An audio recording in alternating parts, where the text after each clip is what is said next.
xajji amul sel militantes ak militants yi fi teew yépp répondre massivement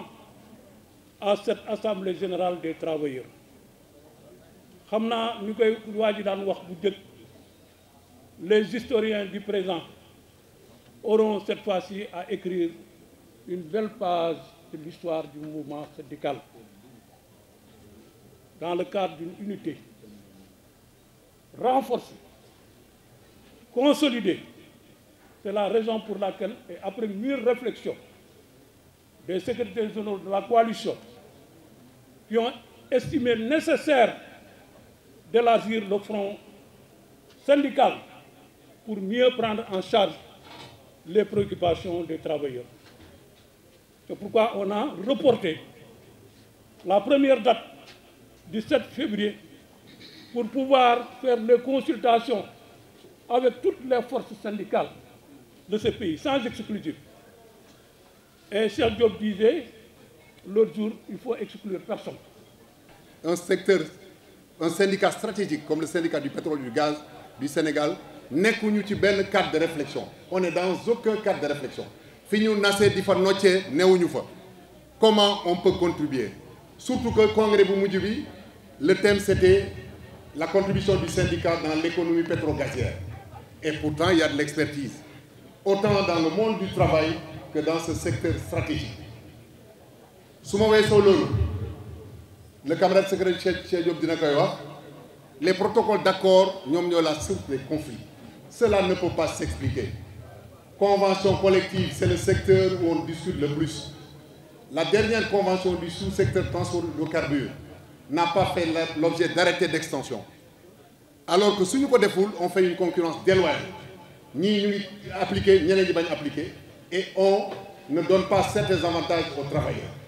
C'est pourquoi ce front est en ébullition.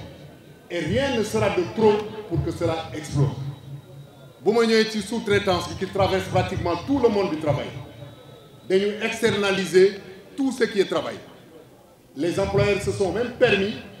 de faire un contrat sous-traité employé, un contrat à durée indéterminée. C'est en porte-à-faux avec la législation du travail. Donc ça, c'est une chose qu'il faut résoudre. Transport hydrocarbures,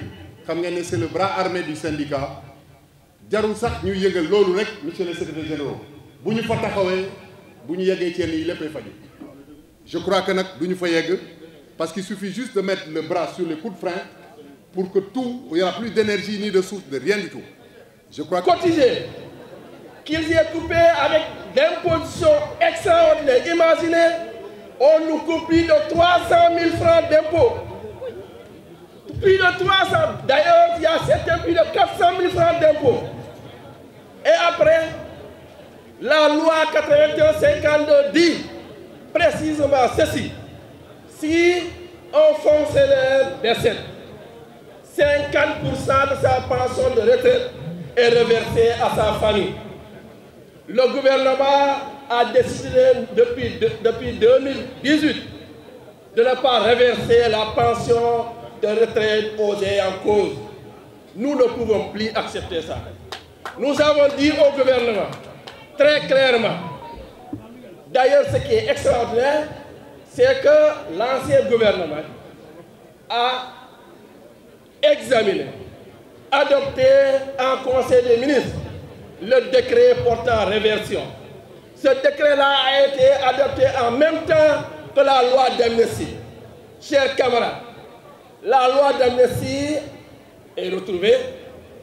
il est en activité. Les gens ont bénéficié de la loi d'amnistie pour être aujourd'hui au pouvoir, mais le décret de réversion des ayants cause a disparu. Il a disparu, ce qui est extraordinaire. Pouvez-vous imaginer, dans l'administration sénégalaise, qu'un décret soit examiné en Conseil des ministres, publié et qu'on dit que le décret est perdu? C'est inimaginable dans ce pays-là.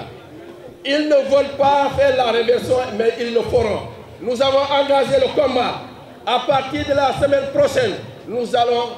aller en vitesse supérieure. Ça, c'est très clair. La Poste du Sénégal a été la première institution qui a été non seulement pillé, mais qui a été saboté, jusqu'à même être détourné de ses fonctions essentielles aux populations sénégalaises. tey ginnaaw bi ñu caax saaxee poste dañu ko saboté ba population sénégalaise yi nga xam ne ñoom la waroon a jëriñ ñoom sax dañu ko dumóoyu loolu dafa bokkoon ci seen acte de sabotage. Mais population sénégalaise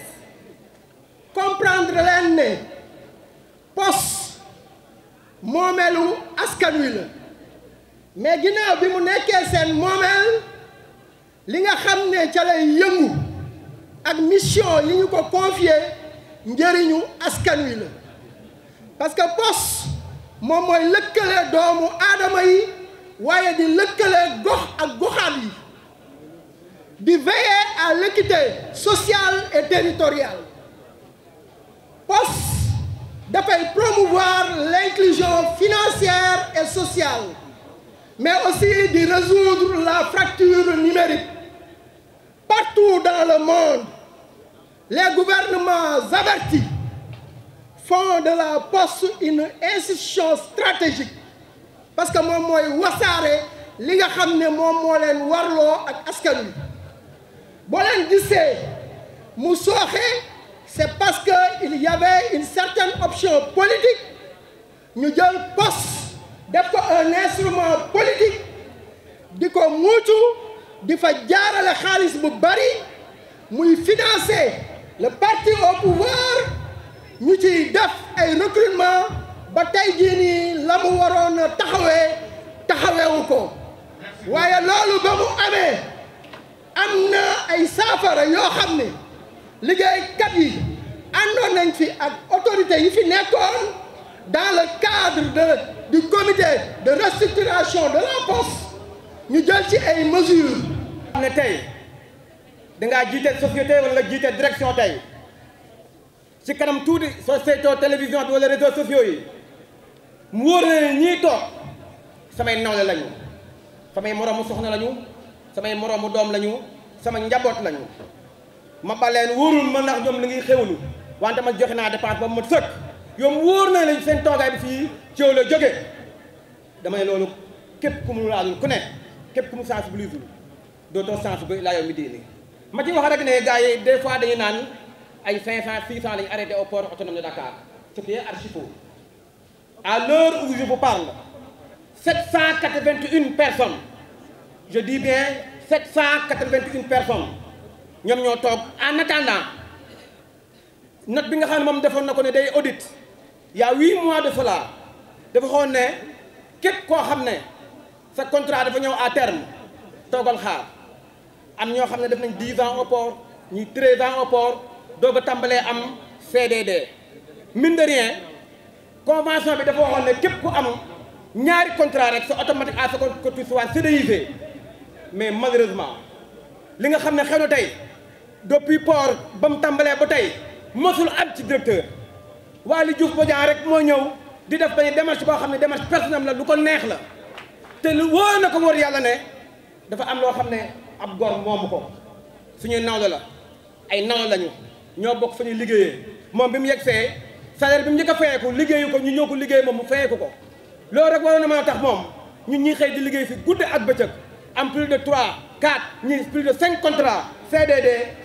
dama ne jot na fi mu nekk ni mu CDI ñu loolu la ñuy xaar ci moom te il est allé dans une émission à la 2STV en disant que le port se porte à merveille ñëpp ko seetaan 70 milliards la woon de chiffre d'affaires tey mu indi ko 75 milliards te moom bi muy def audit yi 2 mois la prévoir woon te ñu ngi ci 8 mois te non seulement moom mu ngi toogloo ay nit mais mu ngi recruter ay CDI dañ defal ay catégories yu baax loolu la ñun waa port autonome de Dakar ñu ñëw ak ñu ñëwul même ñi nga am CDI sax ñoom ñu ngi jooy. liggéeykat yi encore une fois sonn nañ te seen coono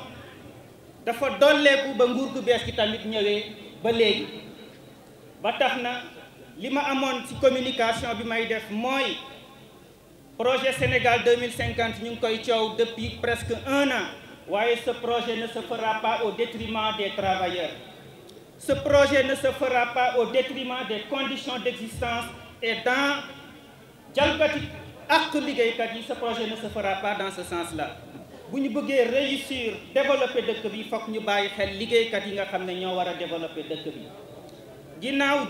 jubal ci la ñu wax.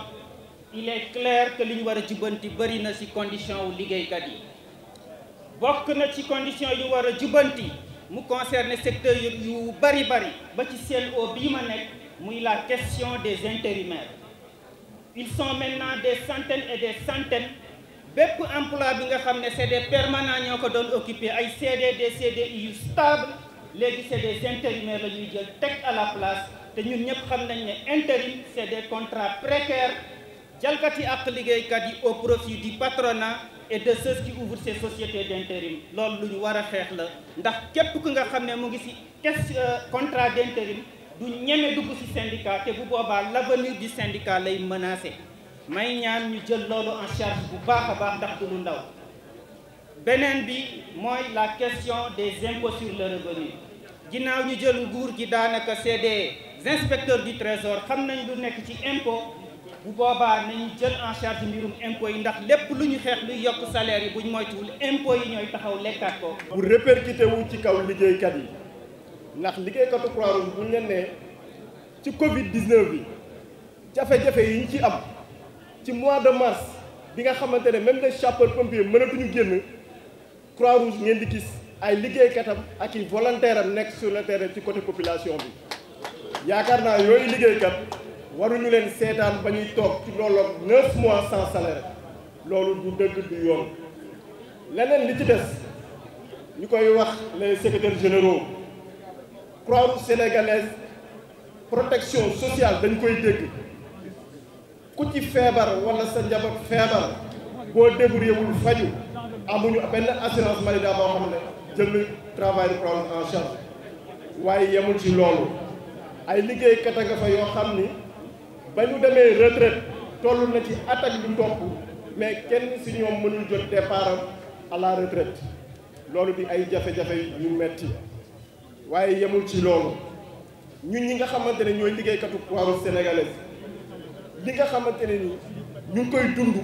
foo ko natt ci métti bi wees na ko ba tax ñu assiégé woon suñu bërëbu liggéeykaay lu tolloog weer ak ñetti fan ministre bi jëlee engagement pour régler problème bi te dara amu ci dara saafara wu ci ba fi may wax ak yéen. C'est inacceptable et je me réjouis véritablement que les secrétaires généraux des centrales syndicales s'aient donné la main pour venir en appoint et essayer d'éradiquer ces questions au niveau donc du monde du travail. Au niveau aussi donc du ministère de l'urbanisme, il y a des licenciements, il y a des mises à pied, il y a des demandes d'explication. C'est inadmissible et inacceptable. Au niveau de la SONAGED, il y a des gens qui sont au nombre de 31, presque 8 mois sans salaire. C'est inacceptable et inadmissible. Chers camarades, il est temps que nous fassions face. Et véritablement, depuis 8 mois, je mène ce combat. Et aujourd'hui, si les centrales syndicales et tous les camarades se mobilisent, venir en appoint, l'État est obligé de reculer. Parce qu'on ne peut pas être dans un pays où le droit, n'est-ce pas, doit être au-dessus de tout le monde. Et qu'on bafoue les droits, on bafoue les droits des travailleurs. C'est inacceptable et inadmissible. Nous allons faire face. Nous allons faire face pour que l'État puisse reculer et que les travailleurs retrouvent leur dignité et leurs droits. Je vous remercie. Depuis le régime bi fi jógee zone noire yi ñi ngi xeex ndax jafe-jafe yi nga xam ne ñi ngi koy dund muy jafe-jafe yu tar ci mim réew. Tey jii may wax bi nguur gi commencé liggéey ci transport de masse yi dañu digga woon ak transport urbain bi dañ def benn programme de renouvellement de parc. ba fii ñuy wax depuis 2016 ak léegi dara amu si tey ñu ñëw ay multinationales ñëw dugg ci secteur du transport di intervenir illégalement di favoriser li ñu naan transport irrégulier ak concurrence déloyale te ñooñu di ko def amuñu benn licence d'exploitation ñu gën leen a xam yu si mel ni application yi di Yango Yassir IS BKG.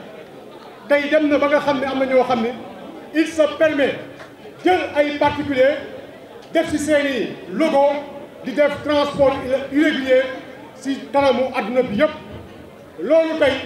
mi ngi leen a jafe-jafe transport bi nga xam ni mooy le transport urbain dans toute sa globalité. am na décret boo xam ni nguur gu fi jóge def ko signé woon bàyyi ko fi muy le décret du 28 mars 2024 nga xam ni président bi fi jóge woon dafa signé benn décret le décret 847 pour régulariser li ñuy wax le système VTC. loolu mooy permettre tey li ñu naan particuliers yi ñu def transport illégalement décret boobu nag biñ koy def dañ ko def sans concertation avec les acteurs loolu di jafe-jafe boo xam ne tey transport mi ngi koy dund. bokk na depuis 2016 ñi ngi demandé ñu accompagner ñu ci le renouvellement du parc mais boobu ba léegi tam dara amu si tey ñi ngi am ay jafe-jafe bu ñuy jël ay suñuy këyit ci service de mine ak yenn passé visite technique ay jafe-jafe lañ ciy am. loolu nag taxi mi ngi siy xeex te mi ngi siy xaar suñu camarades secteurs généraux yi ndax ñun xeex bi dañu see fekk te incha allah rabbi dañ siy continuer ba keroog ñuy am gain de cause. La santé secteur de la santé mooy le seul secteur stratégique important secteur indispensable bokk kook ñeneen ñi nga xamante ne état central muy gouvernement du Sénégal yorul ressources humaines yi da ciy démissionné. suñu kër docteur yi sont les seuls établissements publics yi ngay fekk état war fa yore ressources humaines yi mu démissionné ci ressources humaines yi bàyyi ko collectivités territoriales yi bàyyi ko structures yi ce qui fait que boo demee ci secteur yi tey da ngay faju ticket bi ngay fajoo ci la ñuy jël di ci fay ay médecins di ci fay ay pharmaciens di ci fay ay chirurgiens dentistes loolu xam nga ne paj boobu mënul mucc ayib. fi ñu toll nii ñun ñëpp ñi fi teew mën nañ mànkoo d'accord ci lenn mooy hôpitalu Sénégal ku fa dugg ci li ci ëpp booy génn sa xol du neex. ñun ñi fay liggéey tamit di xëyee suñu kër yi bàyyi suñu njaboot yi saa yu fa duggee buñ fa génnee suñu xol day tooy suñu xol yi dañuy dëgër parce que duñ fa am conditions yu travail yi ñu bëgg suñuy payoor di tagga tembe ay weer duñ ci jot. loolu war na tax nag askan bi yëpp wax ci. SAMES muy syndicat autonome des médecins pharmaciens et chirurgiens dentistes du Sénégal dugg nañ ci xeex boo xamante ne mardi ak mercredi lâché nañ mot d'ordre bi. C'est une grève nationale sur toute l'étendue du territoire avec respect des urgences. Donc ñuy wax askan wi mardi ak mercredi jarul ngeen di egsi ci kër docteur yi parce que faj du fa am lu dul urgence. loolu laa bëggoon wax di jaajëfal ñëpp dinañ d'une coalition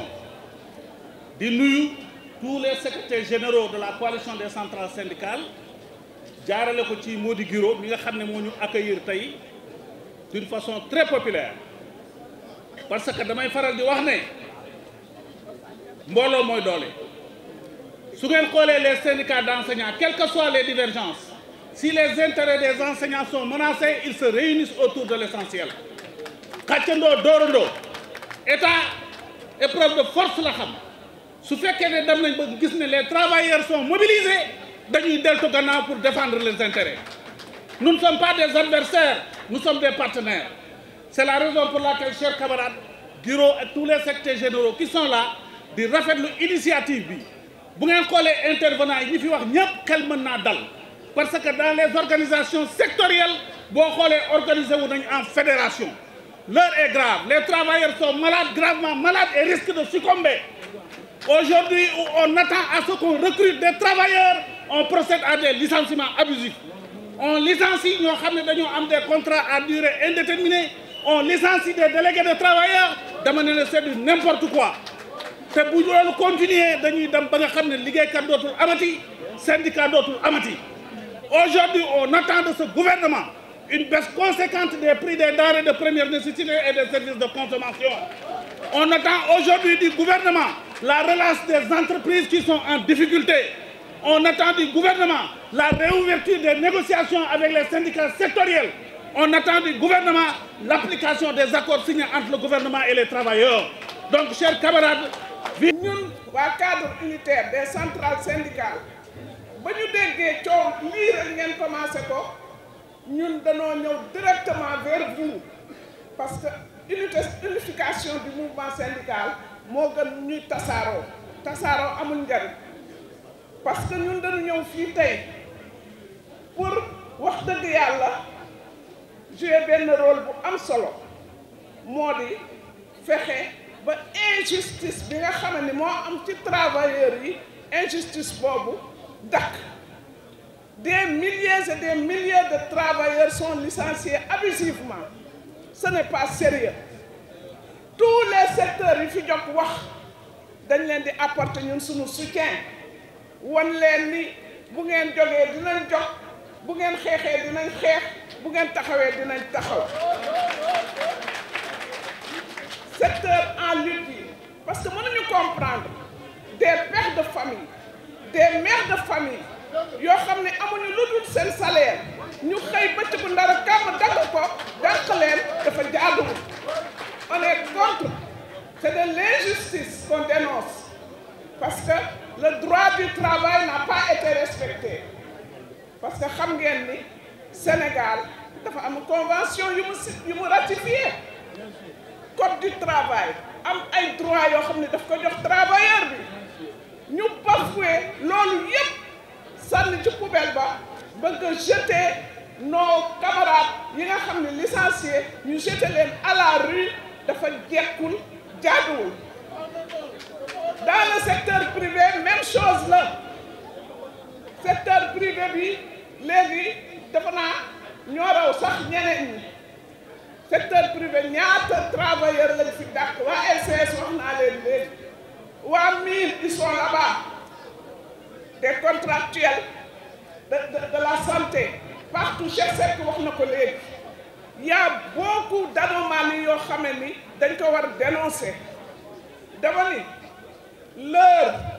n'est plus au discours camarades secrétaires généraux l'heure est à l'action. Il faut absolument que boo dégloo ñiy wax ñu xam ni bu ñu nee action bu ñëpp jogandoo ci gim dina gane dënn parce que l'État les autorités vont nous entendre mais le patronat aussi va nous entendre parce que xeex du benn loxo mooy dóor ay kurpañ yu bare boo bëggee daaneel sa adversaire moo koy daaneel te yaakaar naa ni fii ñu toll camarade yaakaar naa ni lii ngeen def muy waa coalition des centrales syndicales waa cadre unitaire les autres centrales syndicales ak yeneen cadre yi fi nekk ak yeneen collectif yi fi nekk bu ñu góorgóorloo dina baax dama ni dañuy lancer un ultimatum aux autorités de la République et au patronat won leen ni lii ngeen fi wax si nos revendications ne seront pas prises en charge ñun dinañ passer à la vitesse supérieure c'est-à-dire action yu légale nag la ñuy def ndax nous sommes des gens civilisés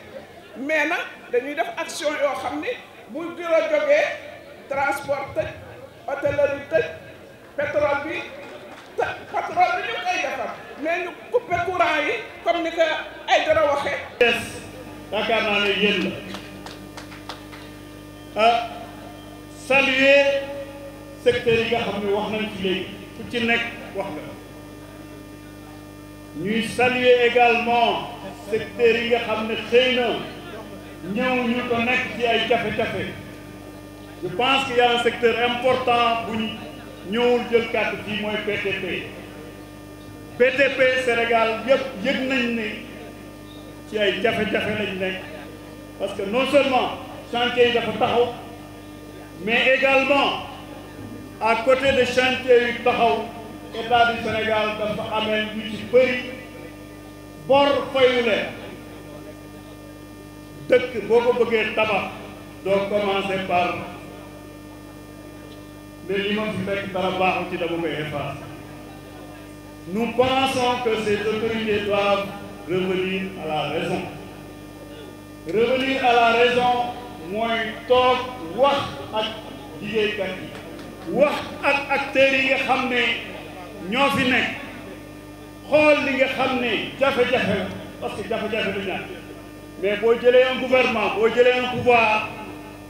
tu hérites de tout yaakaar naa ne am na ko fi wax léegi tu hérites des bienfaits tu hérites des mauvaises choses mais nan ngay def ba li baax nga yokk ko nan ngay def ba li baaxul nga corriger ko sans bloquer le fonctionnement normal du pays. Je pense que foofu lañ leen doon xaar et encore une fois ñu leen di woo ci loolu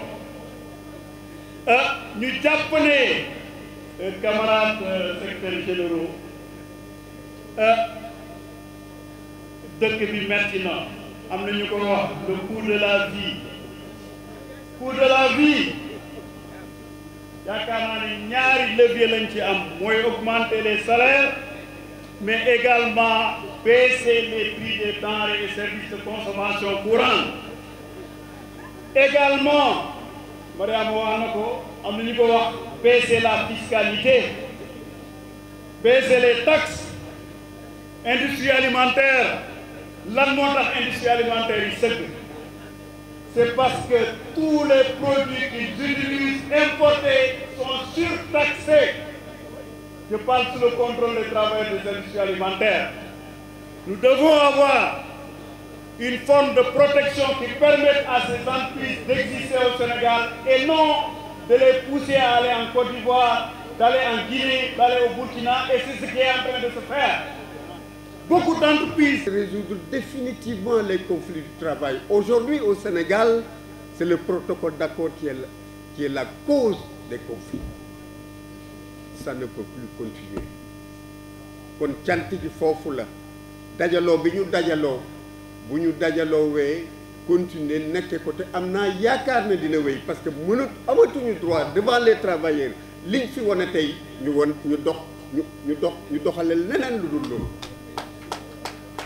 loolu mooy sama kàddu yu jëkk di kàddu cant kàddu yi ci tegu kàddu fàttaliku la parce que am na solo ñu fàttali suñu cosaan ñun syndicat mouvement syndical dafa am cosaan mouvement syndical dafa participer ci gouvernance mondiale apporter ci ay valeurs bu ñu jëmee ci lu mel nii il faut que ñu fàttali ko ngeen baal ma. Le mot syndicat a été prononcé pour la première fois vers les années 780 et quelques. Comment? Le mouvement syndical est né à travers des associations, des sociétés d'entraide ouvrière. Comment? Parce que tout simplement, à Lyon, avant la naissance des organisations syndicales, les travailleurs quittaient chez eux 6 heures du matin et ne rentraient que vers 22h30. Ils ne voyaient pas leurs enfants. Ils avaient un salaire juste pour vivre et aller travailler, tout simplement. Ils n'avaient pas de couverture médicale. Ils ne pouvaient pas amener son enfant à l'école. Les travailleurs à Lyon se sont réunis pour dire que le peu que nous gagnons, cotisons. Et ils ont commencé à cotiser et créer ainsi les associations d'entraide ouvrière. Ce sont ces associations-là qui sont les ancêtres des syndicats. Le mot syndicat donc est prononcé pour la première fois, je l'ai dit tantôt. Cela veut dire quoi? Cela veut dire que notre première valeur cardinale, c'est la solidarité. Restons solidaires, camarades. La solidarité, c'est la raison pour laquelle nous nous battons pour que les travailleurs de la SIAS, les travailleurs de Hama, de Dakar, de la Sotrac, entre autres, l'État a fermé leurs sociétés qui étaient des sociétés publiques et qui n'ont pas payé les droits. Ils sont tous à la retraite. La plupart d'entre eux sont morts. Au nom de la solidarité, nous devons porter ces revendications pour que ça arrive. La solidarité, c'est notre première valeur cardinale, ne l'oublions pas, camarades. Donc à partir de maintenant, le mouvement sénégalais doit être solidaire. Nous devons être solidaires et réorganiser les luttes. Si on est solidaire, on est capable de soulever des montagnes. Camarades, l'Institut de Poitiers de Paris, un institut très crédible, a dit que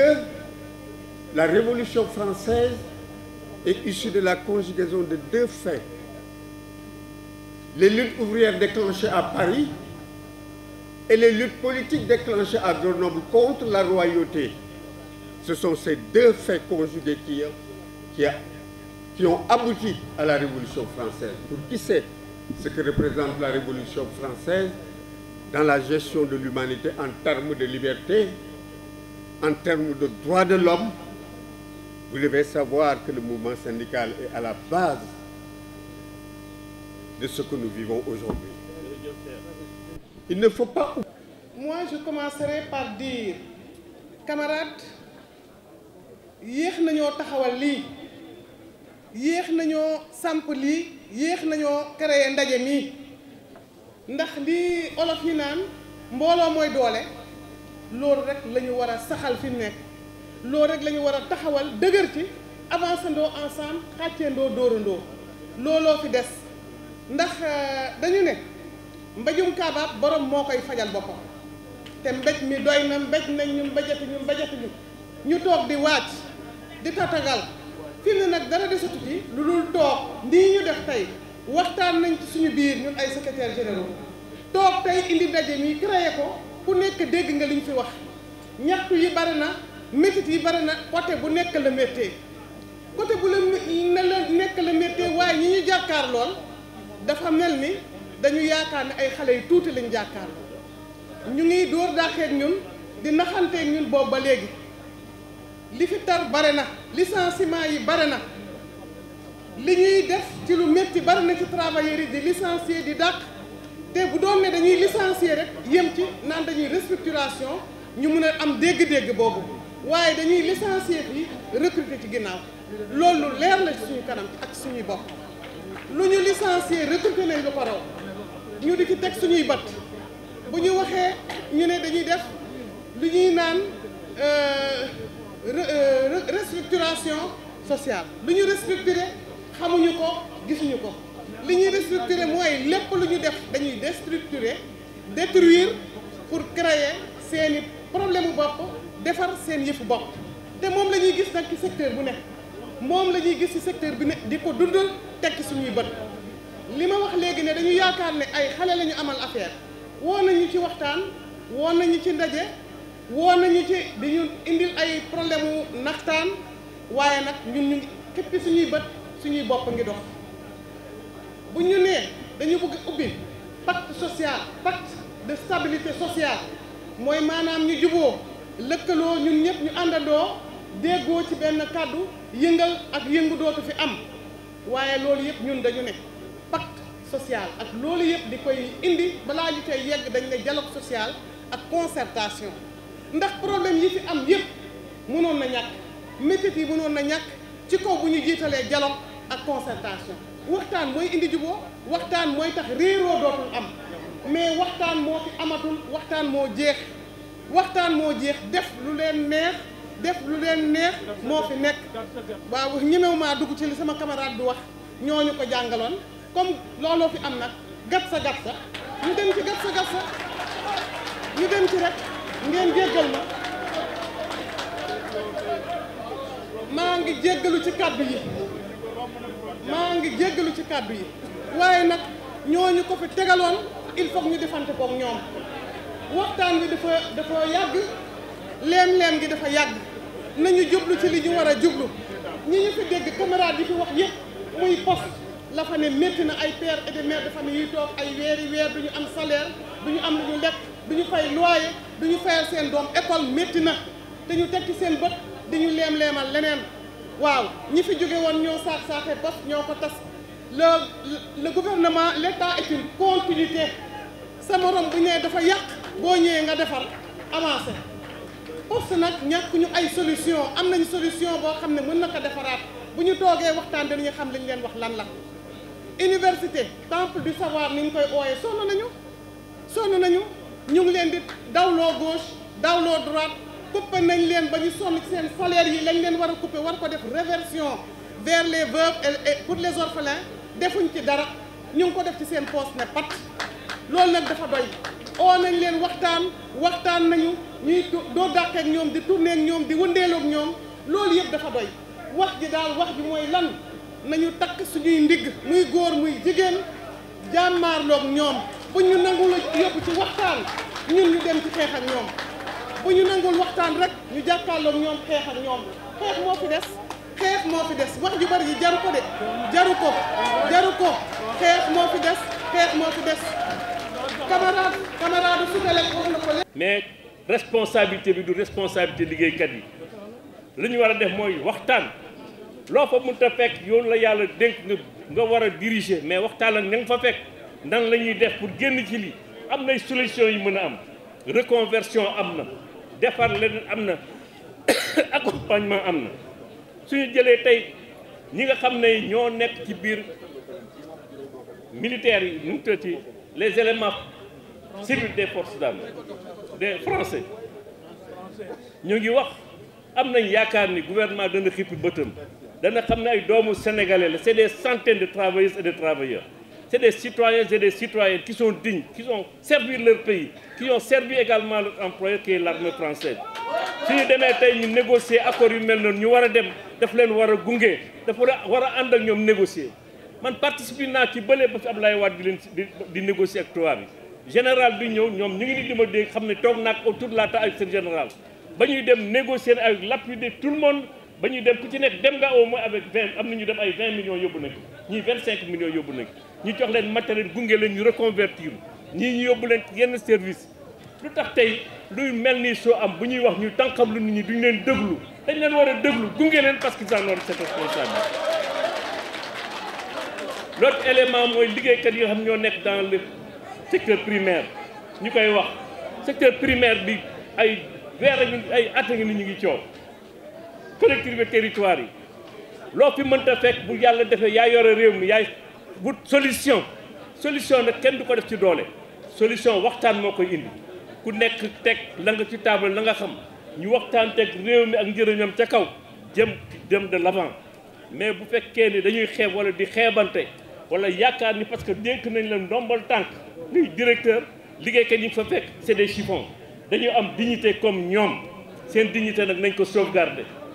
les droits doivent être respectés les procédures doivent être respectées état bi dafa war a accompagner liggéeykat yi munoo ne damay jox liggéeykat yi xëy xale yi ay xëy ba pare ñi ngi fi fekk nga ne dama leen di dàq day nekk lu mel ni suul bukki sulli bukki te loolu jëmalewul réew mi kanam jàmm lañ bëgg mais jàmm boobu ñoom ñoo koy créer ñoom ñoo am la responsabilité de manager tout ce pays quand ils le veulent nous les suivrons parce que jël nañ engagement beeg ñoom ndax bañ leen falee bañ ñu woowee dañ ñëw ñoo ngi door a ñëw jàpp leen ci bu leen génn ci biti bu leen xeex daañ leen woo ci pacte social ñu ngi xaar pacte social boobu ba léegi kenn dégguñu ñu wax kenn déggul centrale seen responsable yàlla ma dem ba yàlla na ko yàlla yërëm ba ñu demee ñun ñëpp dañ ci accordé parce que Sénégal la ñu ñor te ñoom ñu ngi door a ñëw ñu xam ni war na mën a nekk parce que c'est un discours responsable mais bu ñu amee discours responsable nag ña nga xam ne ñooy seen ndaw nekk ci direction yi yore ministères yi nañu ubbeeku te ubbi seen bët xam ni nañ fa fekk duñu ay mbaam duñu amul fi ñu nekk le respect doit être là fexe ba ñi nga xam ne parce que code du travail loi la bu ñu voté assemblée nationale di ko doxal ne lii mooy protéger liggéeykat yi parce que les travailleurs sont le maillon faible les difficultés économiques ñu ngi di koy wax boobu ba léegi du kër yi du jafee du liggéeykat yi parce que on est le maillon faible il faut trouver des solutions ailleurs kon ñu ne nañu fexe ba en tout cas dialogue bi nga xam ne moom nekk stabilité yore li nga xam ne ñëpp fii lañ koy jàngatee et c'est dommage que le président du Haut Conseil du dialogue social ma dégg ko ci télé bi di ko xool dama koy woo parce que sama frère la na reciséru loolu nekkul jante son rôle c'est pas de justifier les licenciements son rôle c'est de dire le droit son rôle c'est d'accompagner les travailleurs et de les défendre non pas de justifier c'est pas à lui de le faire Et c'est pas comme ça qu'il doit le faire, parce que nous avons des arguments contre ce qu'il dit. waaye naan dama ñëw su ma fekkul fii diw joxuñ ko liggéey mun naa ko dàq du loolu lañ soxla li ñu soxla mooy c'est des propositions constructives qui permettent de sortir de cette crise et les travailleurs sont engagés dans ce domaine. li ñuy wax nag mooy li ñu fi wax yëpp depuis ce matin dañ ci ànd ak liggéeykat yi li ci ànd ak yéen mooy lan mooy benn bi ñu xam ne ponk bu njëkk bi mooy nit ñi sonn nañ borom kër yi sonn nañ jigéen ñi sonn nañu marché bi dafa cher. koor gaa ngi ñëw waaye foo dem dafa cher bokk dem boo demee sa jabar ne jox ma nang nga jox ko mu ne yokkal nga ne ko pour lan mu ne parce que dafa yokk boobu moo tax nga xuloo ak moom parce que chaque fois c'est des batailles dans les maisons parce que simplement les prix grimpent tous les jours loolu nañ ko arrêté beneen bi mooy fiscalité bi pouvoir d'achat ñetti leviers yooyu lañ koy xool ñu wàññi prix yi wala ñu wàññi impôts yi wala ñu yokk salaire yi ñetti leviers yooyu dañ ciy teg suñu tànk amul benn bu ñu mënee laal ci yëpp ñu laal bu ñu mënuñu am au moins benn levier bu ñu utiliser beneen bi mooy dialogue social bi nga xam dafa panne kenn du jot kenn koo mën a wax lu xew nga ne damay def du ñu discute pas dañu war a ubbeeku taxaw woo nit ñi waxtaan ak ñoom sur un dialogue franc et sincère syndicats yi c'est des responsables ils n'ont jamais demandé l'impossible mosuñ ko def waaye boo jëlee ay engagement signé ko da nga koy respecté munoo ne bañ koy signé nekkuma fi woon déedéet tu as cette responsabilité il faudra l'assumer quel que soit le prix. Troisième aspect bi ñuy wax mooy li nga xam ne li wax naa licenciement ba pare mooy li nga xam mooy violation droit yi j'en ai parlé ak bi nga xam ne bi mooy dialogue social bi moom laa doon laal léegi bi ci des mooy bu mag bi mooy problème bi nga xam ne bi moo nekk ci secteur administration bi yëpp syndicat yi fi wax yëpp seen ay gré boo ko seetee loo xam ne li daf dañ ko yelloo wala mu am parparloo ci dañ koy defee maanaam salaire yu diw moom ëpp salaire jox nañ ko prime logement sàngam ñun joxuñ ñu ñi nga xam ne c'est des agents non fonctionnaires de l'État wala ñi nga ne ñu ngi collectivité territoriale wala ñi nga xam c'est des agents non fonctionnaires du secteur de la santé ñoom ñëpp c'est des fonctionnaires de l'État qui ont les mêmes responsabilités kon lan la ñu mën a def pour lii bañ a tel les enseignants du supérieur enseignants yi seen bopp décisionnaire loolu yëpp bu ñu ko gisee dañuy teg ay systèmes yoo xam ne harmonisation mënul nekk maanaam harmoniser wu ni muy demee dafa jaxasoo dañuy wax de je crois dafa jaxasoo diw fii diw lii am lii am lii tal ñoom ñëpp dañ leen war a jemale nañu donc ma ne problème boobu pour régler ko waxoon nañ ko fi gouvernement bi fi jóge ba ñu demee ñu ne def nañ étude bi leen ñu convoqué ñu dem je parle sur le couvert des enseignants parce que ñoom ñoo dàq xeex bi en jàngalekat il faut les encourager il faut les féliciter yu bëri ñoom ñooy tax mu avancer dans la fonction publique mais ba ñu xamee ni aussi defoon nañ dañ ne am na fonctionnaires yu ñu ay jàngalekat mais fonctionnaire état lañu de la même hiérarchie qui ont également du mérite et qui doivent être également bien traités sur la base de ces différentes primes lañ def étude bañ ko indee ñu indi ñu benn synthèse ne dañu bëgg ñu waxtaan ci synthèse j'ai pas ouvert la bouche ñi fa nekkoon ñëw ministre ba ñu demee di wax madame la ministre de la fonction publique bañ accès di wax ñu exposé ba jeexal gars yi man j'ai pas ouvert la bouche premier ministre bi à l'époque bu Abdoulaye Dione yan na ko yàlla yërëm ba mu waxee lu tax giróom génnuloo waxuloo ma ne ko duma ci wax bu ñu bëree daal di ne nañ indi ñu def étude ngeen woo ñu ba fii pour ñu xool étude bi ngeen jox ñu synthèse te joxu leen ñu étude bi du ma ci wax parce que du ma wax lu ma xamul ci lañ ne jox leen gars yi étude bi mais étude ba léegi ñu xamuñu ko sax lu ci nekk donc il y a une étude sur cette question nañ fexe ba teg ko sur la table ñu xam ne rémunération ku am avantage boobu mënuñ ci dellu si ñu ne ñu doon ci dellu si ñu am mais ñeneen ñi nga xam dañ leen war a jox harmoniser le par le ñu jàppale leen ñu ne à part de affaire bi léegi nii lay demee buñ ko waxtaanee bu juba du ngeen dégg di chose dans la fonction publique parce que simplement la chose a été bien faite bien discutée ñëpp xam nañ hiérarchie bi lii ngay am lii moo ci tegu lii moo ci tegu boo nekkee fonction bi lii ngay am ñu raatale ko sur parce que l'administration elle est transversale dans une administration transversale mënuñu boot di ñi di bàyyi ñeen di defal ñi di defal ñee bàyyi ñi ci des c'est pas juste ce que nous voulons c'est l'équité dans le traitement et nous voulons nous battre contre les inéquités de traitement loolu laa mën di wax camarade maa ngi leen gërëm leen sant en tout cas li ñuy wax mooy tey jii bala ñu bu ñu fiy jógee ci camarades yi li ñu ko wax daañu leen ko wax léegi daañu leen ko jàngal dañuy jàpp mooy bu fi tey jógee daañu jël ay dispositions camarades yi daañu ko topp